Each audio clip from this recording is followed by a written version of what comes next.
Wow, I have seen so many negative comments this morning. Whoa, I am just trying to help people. Anyway, aside from that, if you are hoity-toity and just coming on my page to tell me not to have kids, sorry.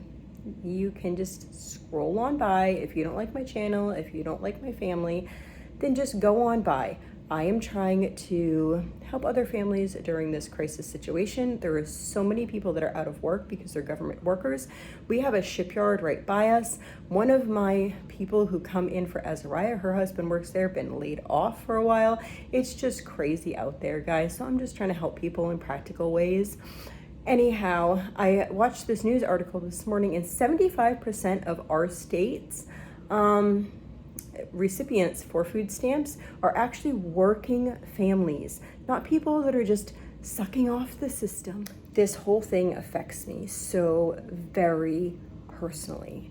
It affects me personally because I grew up really poor. I grew up in subsidized housing. I grew up just in some really hard times. And I have seen some really hard things. I lived at one point in my life, because I was in and out of foster homes, ran away from foster home, and then lived on my own when I was quite young, and lived in some scary situations, if I might say so myself.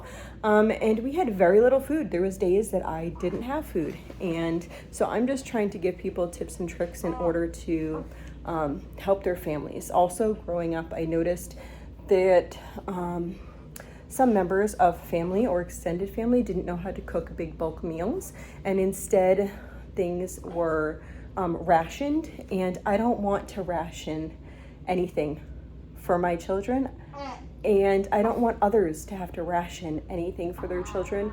I want them to be able to learn how to make big pots of things. My goal here is to be a blessing to others.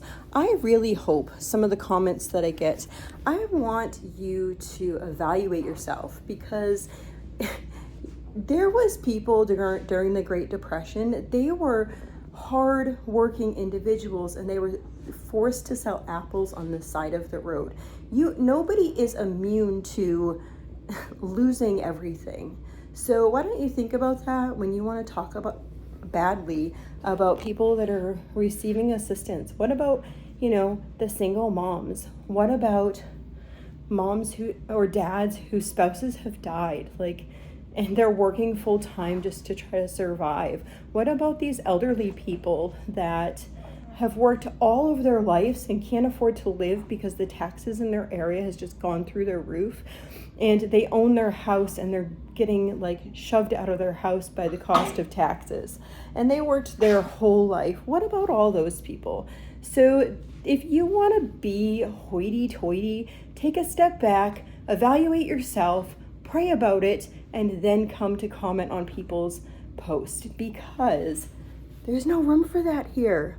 We are here to love one another in Christ, to support and love one another and help one another and encourage one another. That's what this channel is for. So if you want to do that, that would be great. You can put it down in the comments below. If you don't want to, I'm sorry, I am done. I'm just going to delete you. Okay. Hope y'all have a great day. He is kind of grumpy today. So he throws his head back and forth because he is getting 4 teeth. 4. 2 cut, actually 3 have cut, and the other one's coming through. But so then he's rubbing his head back and forth. Poor little guy. Anyway, I hope y'all have a blessed day.